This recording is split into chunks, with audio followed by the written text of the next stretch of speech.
So the last technique I want to show you in this lesson is called feathering. And I'm not really sure why they call it feathering. It doesn't really make much sense to me why they call it that, but that's just what everybody calls it. Feathering is when you take a carnation, a full-size carnation, and for a variety of reasons, you might need to cut it into pieces and be able to use it as smaller pieces of carnation. So you're going to take one large flower and make multiple small florets. When we're doing prom work or wedding work, and we're making wrist corsages, something as big as this doesn't leave you a lot of other things to work with. It's kind of too big. The calyx is too thick. You can't really use it that way. The other thing is that full-size carnations come in such a cool variety of colors. You guys have started to see some of the beautiful novelty carnations that come in at different colors at different time of the year. And mini carnations don't come in that many colors. They don't come in the really interesting ones. This is a new one that I hadn't seen before. It is one of the vintage styles. It has just little pale edges around the petals, and it just makes it really, really beautiful. So you might want to have smaller pieces with this kind of color habit, but you can't get it in a mini carnation. So what can you do?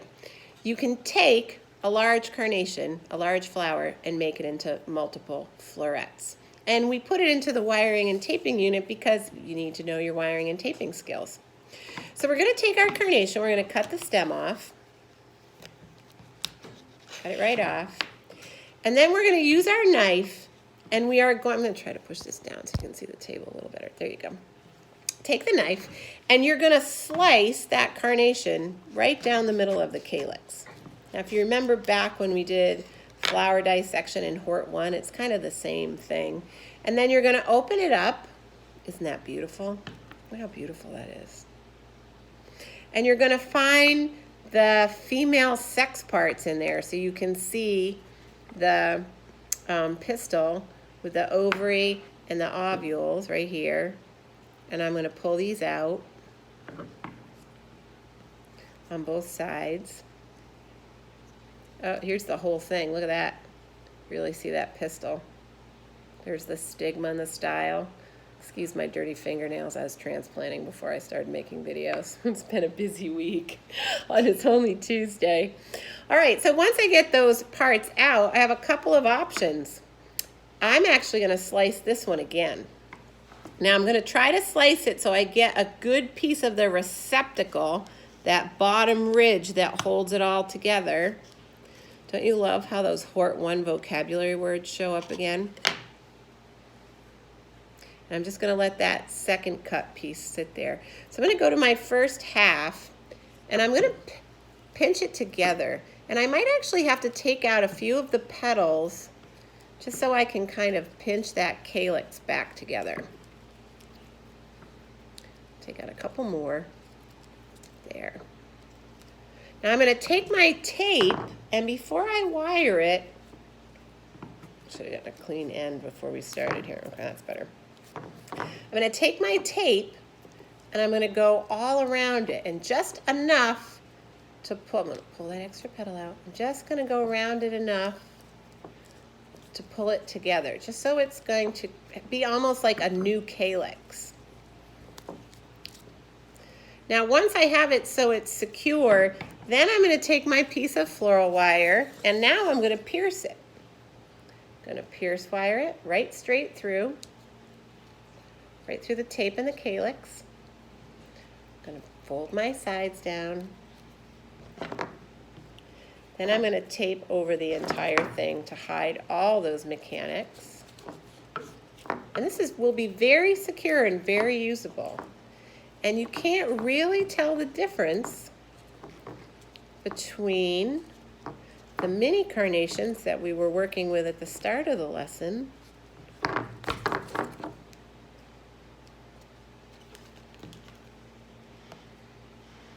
and this new one. Now I'm going to try to make a couple more even with this. If you get a little piece of calyx and you can fold it around, now sometimes this is too much to ask of your skills and your flower, but I'm thinking if I'm really careful, I might be able to make it work.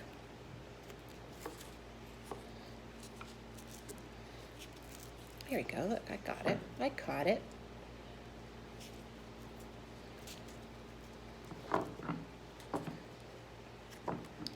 So you would use this technique when you wanted a color that you couldn't get in a mini carnation, or maybe you need mini carnations for prom work and you've just run out and you need some smaller things to work with that aren't too bulky.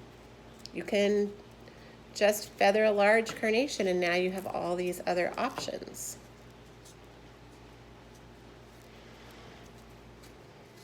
So I'm actually going to get 3 florets. If that last one came together, I think this one should be able to. I'm going to be kind of selective about the petals that I pull out because I really like the detail on the fading on that petal. So I don't want to lose it if I can help it. I'm going to pull that calyx around. And now I'm going to tape the whole thing.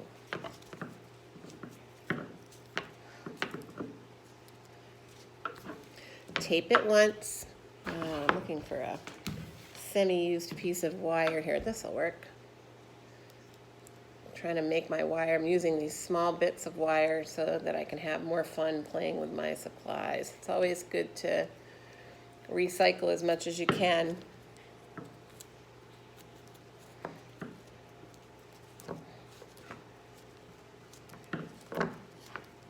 So I got 3 decent looking smaller florets out of that one large carnation that I started with.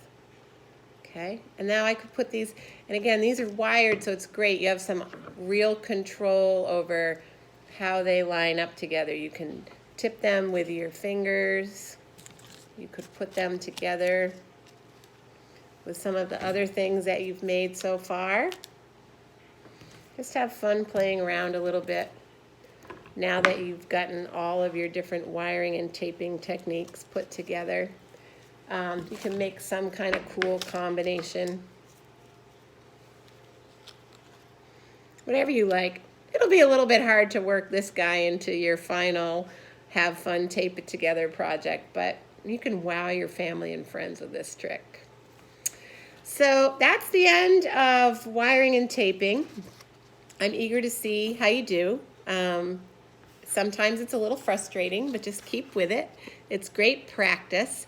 These are some of those foundational skills that you rely on when you want to jump into a project. It's like knowing your multiplication tables. If you know that 4 times 4 is 16 and you don't have to think about it. You can wire and tape together all kinds of amazing and creative things if you know just what technique you're supposed to use for what kind of flowers and what kind of options there are to put things together. Once you have the basics, the opportunities to be creative are unlimited. It's all up to you. Okay, have fun.